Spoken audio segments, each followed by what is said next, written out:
In 2005, Hurricane Katrina struck the Gulf Coast of the United States. Its aftermath was devastating. Over 1,000 people were killed and countless more were lost or injured by rushing rapids or splintering debris. Families were torn apart, homes were destroyed, and the affected areas were changed forever. Coverage of this disaster and a first-hand look into the homes of those who experienced the destruction touched the hearts of people all over the world and brought us together in sympathy and support for the victims. This story, along with so many more, both positive and negative, have undoubtedly shaped our world, our perspectives, and our individual lives to be what they are today. Hearing the personal stories of others creates a reverence for one another, even people we've never encountered, and brings us closer together. Now imagine a world where we didn't get to hear these stories. No news, no books, no newspapers.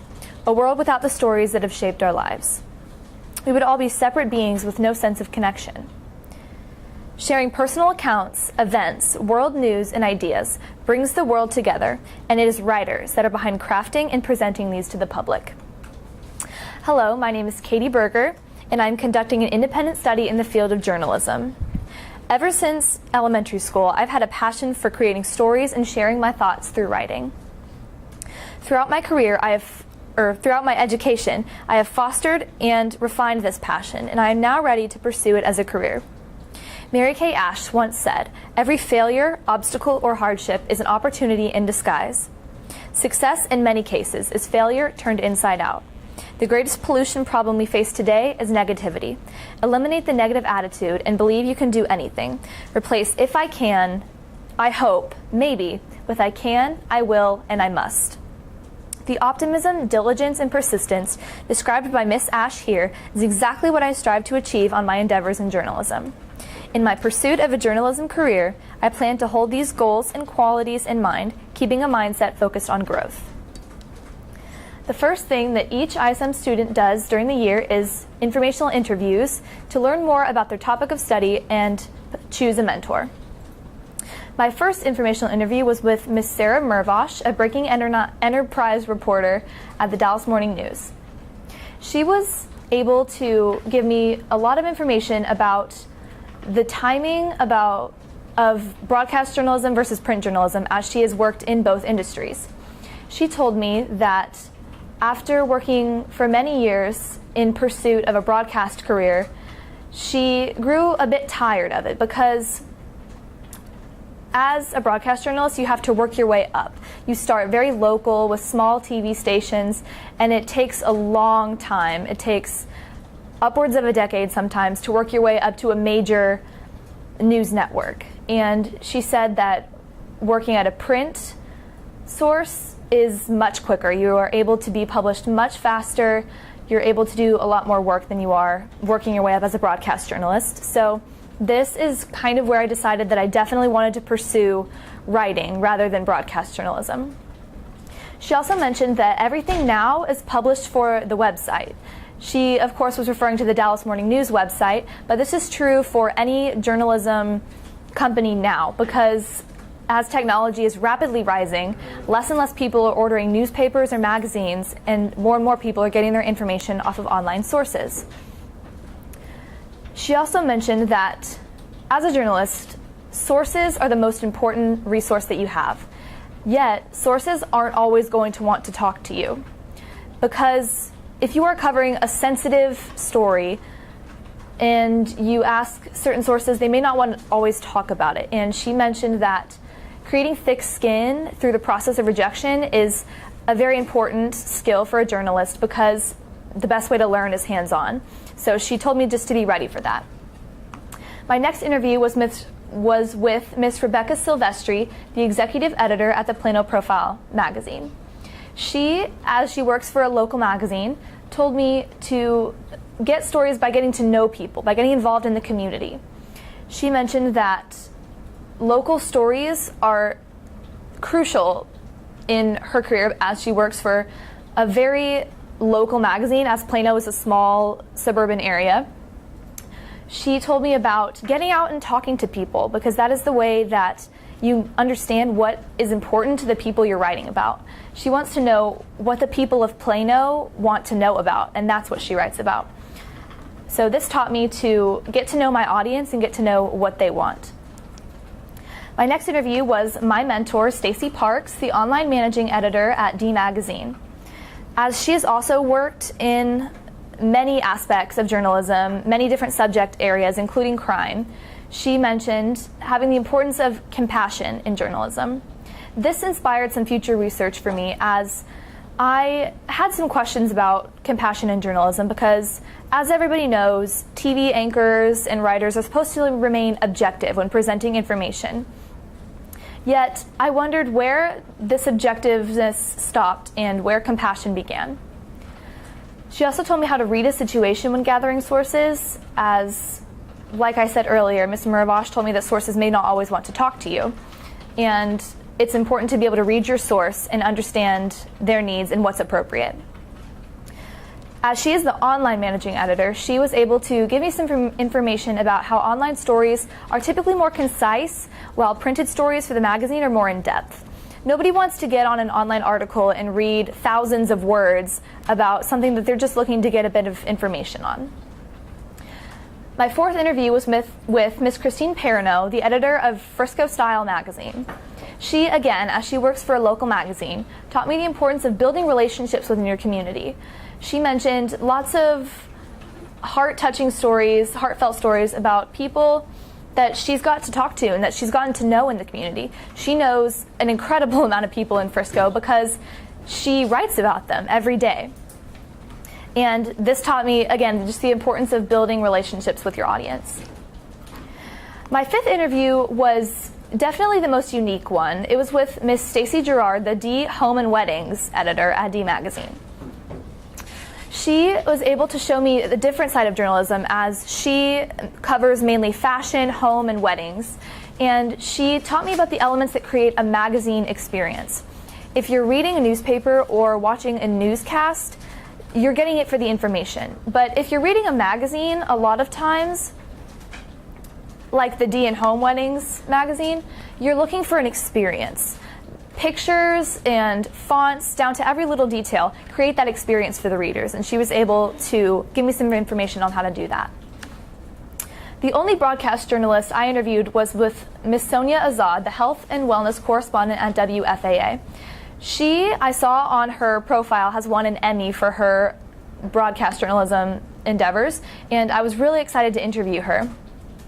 When I got to the office, she rushed in, and there was a breaking news story on the TV about a man who was on a police chase and ended up getting out of his car and running across the tollway to get away from the police. She rushed in, greeted me fast, and then invited me into the office and said, "I'm sorry, I'm in such a rush, but I'm going to have to learn about this story because I'm going to have to talk about it on TV in about 10 minutes. So this was a huge wake-up call for me because it showed me how news is so unpredictable and how you can never know what you're going to walk into that day. And she also let me sit and watch a WFAA newscast, and it was a great experience. I got to see how they brought in different sources, the job of an anchor, and it was just a really different and great hands-on experience for me. My last interview was Miss Valerie Wigglesworth of Dallas Morning News. She covers Frisco and Collin County, and she taught me the importance of working with photographers to enhance your story. Always when you read a story, whether it's on a magazine or on a website, you usually have some sort of visual representation to accompany it. And it really enhances your story because you can read about something a lot, and no matter the imagery or the diction used, a picture is worth 1,000 words. She also, again, just reiterated making your presence known in the community. She told me a lot of personal stories that she found interviewing people that she covers, and it was very interesting to hear her firsthand accounts with people of Frisco. After my informational interviews, I conducted some independent research as well. As I mentioned earlier, did some research on social media's role in journalism. Social media is a rising news source of its own, essentially now. It is faster than getting your news from TV. And social media is allowing a team of citizen journalists to arise. That's a term that I found in my research. Everyday citizens can now express their opinions on social media without censorship, without fear of being condemned for their opinions, and it's great to see that. It's very effective for a journalist to be able to see what people are thinking and what people are talking about. Social media also provides possible quotes for stories. Journalists can actually use social media posts, namely Twitter posts are the most popular source for quotes in their stories. And also it allows journalists and people to get information on breaking news before any other big publications do. Furthermore, I researched the role of compassion versus objectivity. You can have compassion without subjectivity because removing your opinion from a story is not the same as removing compassion from it. And this is an important lesson I learned because I told myself that I was going to apply it in any further story that I would write, because I don't want to be void of any emotion in my stories. I want my stories to touch people, and I want to avoid compassion fatigue. That's another term that I found. Compassion fatigue takes the humanity out of journalism, and I don't want that in my stories. I next took my research and my interviews and applied it to an original work project that all ISM students have the opportunity of doing halfway through the year. For my original work, I composed an article detailing the Frisco Independent School District, why they do what they do, how students feel about the district, and how they feel they could improve their education experience. When considering what to write about, I chose Frisco ISD because I was personally curious about some of the policies currently in place at our school district, and it would be informative and impactful to my community. First of all, I conducted interviews with Mr. Buddy Minette, longtime school board member, and Dr. Rick Reedy, former FISD superintendent, to give their insight on my questions. They were both incredibly helpful, and each helped me answer every one of the questions that I had for my article. The first question I aimed to answer was why we have so many small high schools versus a few big ones. And Dr. Reedy was very helpful in this area of my article. He told me that since Frisco started growing exponentially in the 90s, he and a Board of Education executives in Frisco got together and asked themselves, how do we want to grow? How do we want our district to look? They did research with other close proximity school districts such as Plano, and they saw that smaller schools encourage more student extracurricular participation, greater involvement, and greater former teacher-student relationships. And they decided that they wanted to go ahead and pursue smaller schools because they want to make it the best for the students that they possibly can. The next question was why we don't take finals. Dr. Reedy was able to tell me that there is an overabundance and over-reliance on testing. Because Frisco now is required to take STAR tests, AP tests, so many different standardized tests, they decided to cut down on the tests that they could control, which was finals. They didn't want to test students when they should be teaching them, because there is a certain amount of material that teachers have to teach and students have to learn. And they didn't want to waste their time testing students when they should be teaching them new things. Also, in my student survey, AP testing, I found, equals finals in a lot of students' eyes. They see their AP tests as a way to assess their cumulative knowledge over the entire year, and they don't feel like finals are necessary on top of that.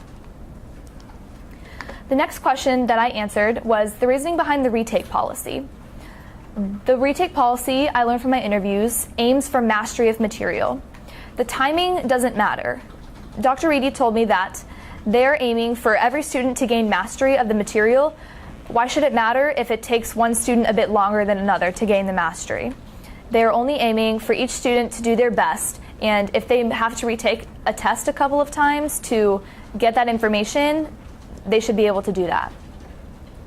Lastly, I gained a student opinion on all of the above by sending out a questionnaire to every student in Frisco High School. I got many responses, very diverse responses from all grade levels, of all ages.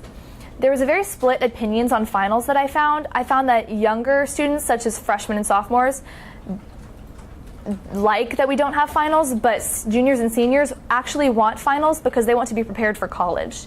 I found that that was an interesting trend, but it did make sense.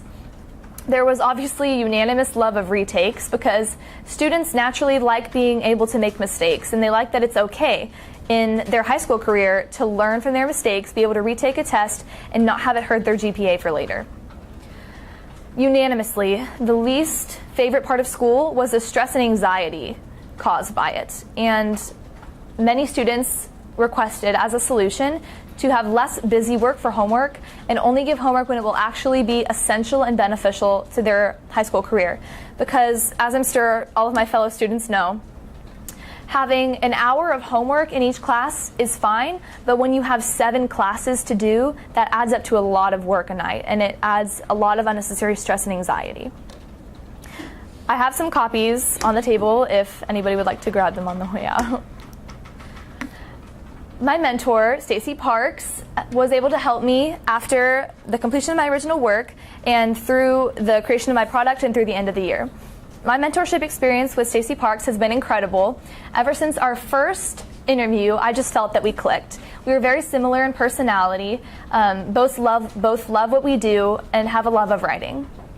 She helps me edit original pieces, taught me how to fact check stories, and taught me how to write in AP style, as she teaches AP style at the University of North Texas Mayborn School of Journalism. She taught me how to interact with sources, how to find and pursue story ideas, as well as how to format online stories. She's been incredibly helpful in every step of this journey. She's always willing to help, and I couldn't have asked for a better mentorship experience. To finish up my year, I created a final product. Students at the end of ISM are able to pick a product that applies all of their knowledge that they gained on their topic, acquired through mentorship and research opportunities. For my product, I wrote another article, but this time I geared it toward a subject that could potentially be published on D Magazine. While it did not actually get published, I just wanted the experience of writing on a topic similar to something that could potentially be published, similar to something that I would be doing in the professional world. It was a great experience going through all of the steps leading up to publication, as I got the experience of writing an article as it would actually be in the professional world. So first, I had to go through the daunting task of finding a story idea. I had to take an entire world of story ideas and limit it down to one specific idea to pursue for my product. I knew that I wanted to combine my passion for health and fitness with my love for writing, and I knew that there was a health and fitness channel on D Magazine's website, so I decided that I wanted to write something within that realm. At first, I wanted to write a story about how to fight certain diseases with food, with an emphasis on ingredients you can purchase at the Dallas Farmers Market. But after I pitched this story to my mentor, she suggested that I find a way to localize the story. The story was very broad, and she suggested that I find a way to make it specific to the people of Dallas. And she mentioned that something that she was actually wanting to write later on and actually publish was a story about local Dallas-based natural beauty products. And I jumped at this opportunity because it sounded like a great way to localize my story and a great way to gain some experience, so this is the story that I ended up following up. The next step was finding sources. I had to go all over the internet. I looked at the Whole Foods website, the Dallas Farmers Market directory, and other articles written by other local publications. I looked at every source possible, and I eventually found many sources. I found about 9 or 10 sources that I wanted, and I easily narrowed it down to 3. Then it came to contacting these sources. I had to draft questions for them while being specific to their brand but not being too specific, still being pretty general, as I have to ask them all generally the same questions. I then drafted an email to send them out requesting a quote from them. And this was a bit daunting for me because while I had reached out to professionals requesting interviews for ISM, I had never actually requested an interview from a source as a journalist, and it was a big step for me. But all my sources were very cooperative, so nice and willing to help, and it was great. I was eventually able to secure all 3 of my interviews. I interviewed Kelly Foreman of Mop Top Hair Care. That was an in-person interview, and she was just a beam of sunshine. She was so upbeat and energetic and just very happy to be talking about her products. It was a great experience, and I was able to get a lot of information from her about her business. The next interview was Miss Dandra Simmons of Hard Night Good Morning Skincare.